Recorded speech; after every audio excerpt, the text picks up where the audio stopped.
Happy birthday, Pokemon! Today marks the 20th birthday of Pokemon since it was released in Japan.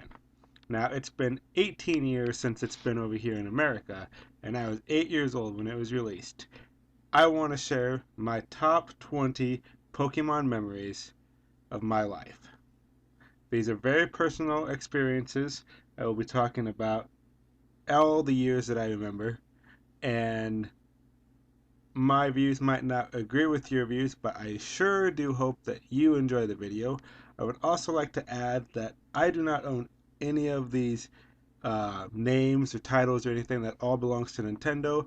I am strictly just sharing my personal experiences, so those are the only things that I own in this video, and this is not for commercial use, and I am just trying to express my feelings for the love of Pokemon, and I am not making anything off of this. Top 20 Pokemon Memories. 20 is the Mirage Islands in Pokemon Emerald. After you beat the game, you're supposed to go to the island, and an old man looking at the window either says, "I can see Mirage Island today," or "I can't see Mirage Island today." Now, I tried for a very, very long time. Went there every single day. He would say, "I cannot see Mirage Island today." I never got a chance to experience Mirage Island because I gave up after a very long time of trying.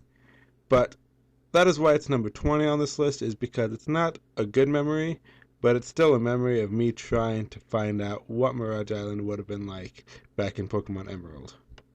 Number 19 is a very recent memory, and one that I am very thankful for.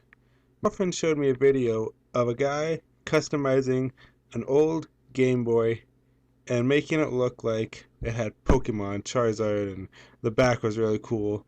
And I didn't know about the paint markers, and me doing custom controllers and me doing spray paint and the airbrushing and just all the different things that I did with controllers, and I had never done hand painting because I didn't know about those paint markers. And after watching the video, it actually allowed me to know that there was paint markers, and that I bought a set of the paint markers, and I was able to do controllers that I had never been able to actually do before the paint markers.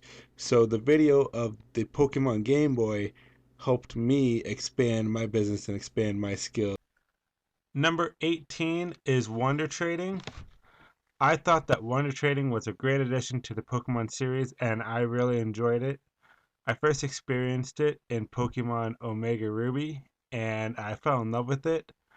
One particular experience, and I'm 98% sure that this person most likely did like action replay or some kind of trick to get a level 100 shiny Kyogre, but I Wonder Traded a Magikarp, and I received a level 100 shiny Kyogre, and it was just really, really cool to be like, I wonder what I'm going to get, and I get that. So that was really exciting. So thank you whoever traded that and got a Magikarp. That was me, and I appreciate it. Thank you.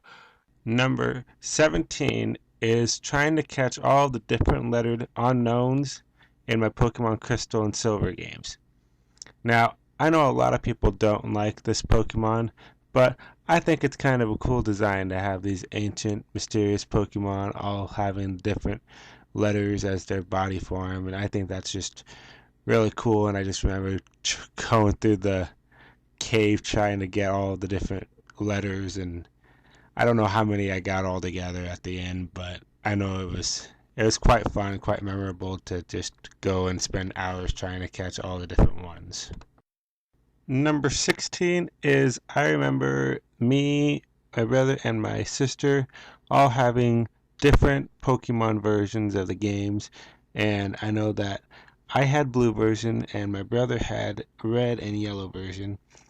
He got the pinball and the Pokemon trading card game. He got gold, I got silver. My sister got silver. I had sapphire, he had ruby. It was just always we counteracted each other, and it worked out well. But sad thing is that he went off to the Navy when I was very young, so we didn't get a trade back and forth, but whenever he would come back and visit, it was nice to chat about Pokemon.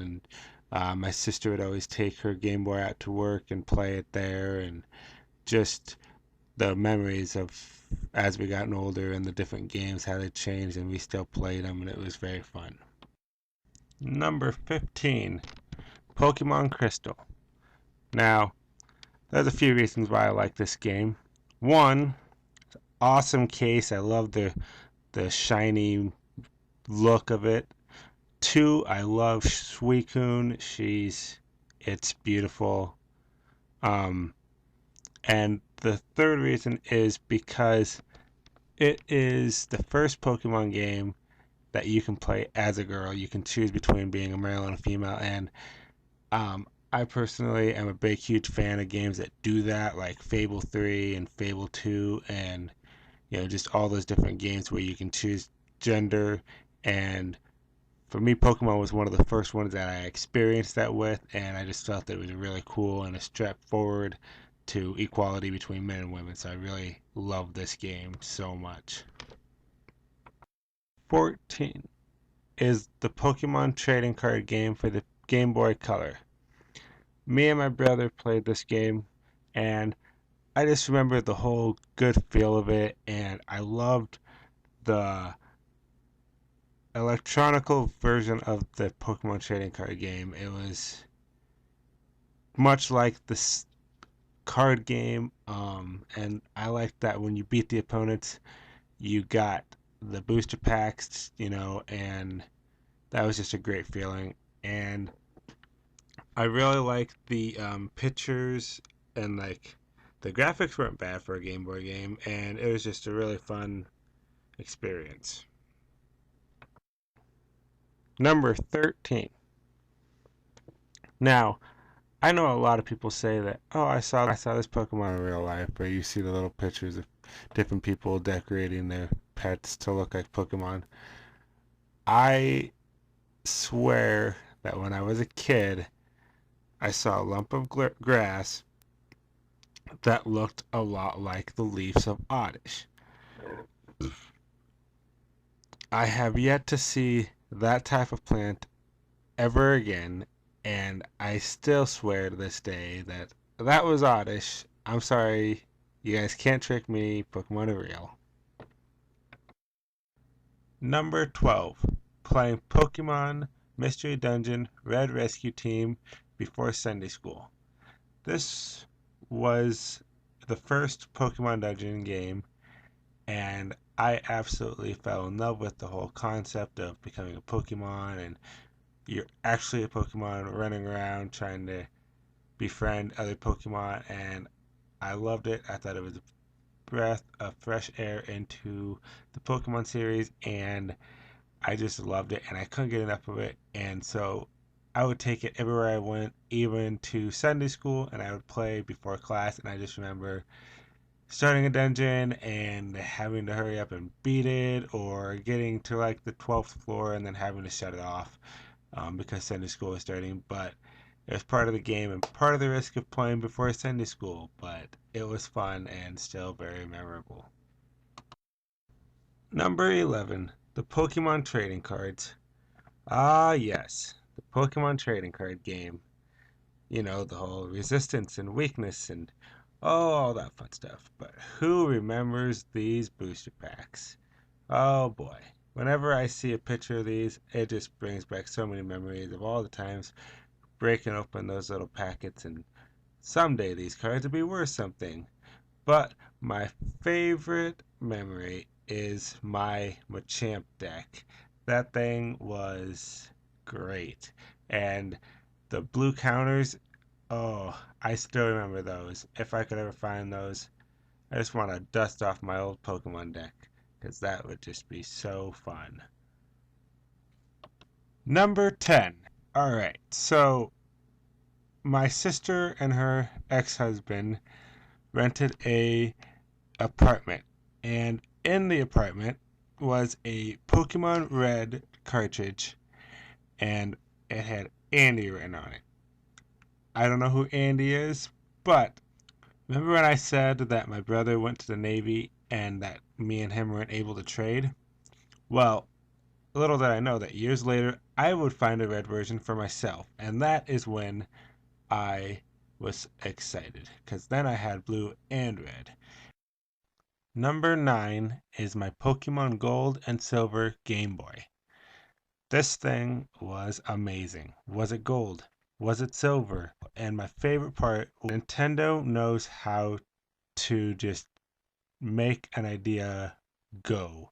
Similar to the Pokemon trading card game, how when you beat the opponents and you got the booster packs, this Game Boy literally had Pikachu by the power button, and the power light was his cheeks. That way, when the battery was completely charged, he had like this cherry red cheek and just the lighting up of it. Great placement of the Pikachu, your mascot. You have a creative idea. Nintendo definitely sold this Game Boy. Number 8 is when I found my first roaming Pokemon. I found Raikou in Pokemon Silver, and at first I thought, what the heck is this? I had never heard of it because this was before internet really took off. So I was all like, what is this thing? And then before I could even catch it, it ran away. And so when I researched it and I found out that it was a roaming Pokemon, I was like, oh, hey. And then I started hunting them, and then I found Entei and Suicune. So Raikou is my first. Number 7 is when I first found my shiny. I was playing Pokemon Omega Ruby, and I was training my Pokemon, and I found the one that had the most experience given, and I kept searching for it, and then one day it just appeared in a different template, and I was like, oh my god, my shiny. And yeah, so I caught it, and it's been my baby ever since. Number 6 is Pokemon Mystery Dungeon, the Red Rescue Team. This is the first Pokemon game that I played of the Mystery Dungeon series, and as I mentioned before, I used to play it in Sunday school. But this memory is higher up on the list because 10 years later, I bought the Pokemon Super Mystery Dungeon for the 3DS. And the funny thing is that both times, a decade apart, I got the same Pokemon to match my personality, which I thought was really cool. And that Pokemon is Cyndaquil. So Cyndaquil is my personality Pokemon. Number 5 is my Charizard first edition. Now, I know how much this thing is worth, but I will not sell it ever. It's my baby. I still have it today, locked up in a safe place, but I have a first edition mint condition Charizard. And yes, I was right. One day these cards are going to be worth something. So I'm so happy to have a Charizard, and even if it wasn't worth so much, I won't sell it because it's one of my favorite Pokemon. I wanna be the very best, like no one ever was. How is that for a nostalgia factor? How many people are still playing it in their head? All right, number 4 is watching the Pokemon anime series. Yes. So I just recently watched it with my friend, started watching it. It was his first time watching it, and I just brought back so many memories. One memory was when Charizard uh, got given away by Ash, I was like, no, no. I was like, you're so stupid, you're stupid, you're stupid. And then the other one was when I cried when he gave Butterfree away and Bye Bye Butterfree. That one was really sad. And then I liked watching the banned episode of the Safari Zone where it was banned because of cuss words and guns. And it's just funny because in the American series, you see him before he goes to Safari Zone, and then you see it after Safari Zone, and you're like, how do they get all those Pokemon? Well, the banned episode explains it, and it's a pretty good episode, but I can see why it was banned. Number 3 is the Pokemon first movie. Now, this one was very memorable for me. I just loved the entire movie. I love Mew. I love Mewtwo. They're my two favorite legendaries. Um, the soundtrack is a very, very solid soundtrack. Great soundtrack. One memory is when they were promoting the movie, I was walking past the GameStop in the mall, and one of the workers gave me a promo Mew card, so I still have that hanging on my wall. And then I just remember watching Ash get turned to stone, and being as young as I was, I cried. 2 is getting Pokemon Blue and playing it for the first time. Now, back in 1998, Kmart had the game displays for the Game Boys. It was a long, narrow case that turned on a little wheel, and you could look at the front of the game and the back of the game. And I couldn't find a picture of it, but this was the closest thing.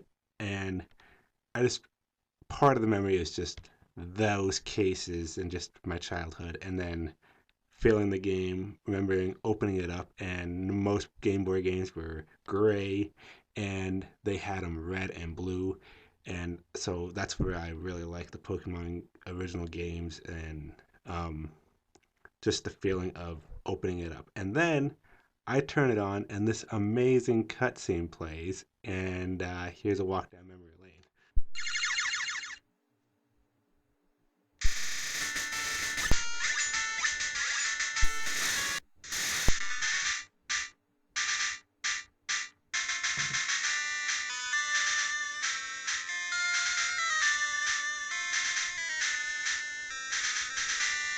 And number one, my favorite Pokemon memory is completing my Pokedex in Pokemon Blue.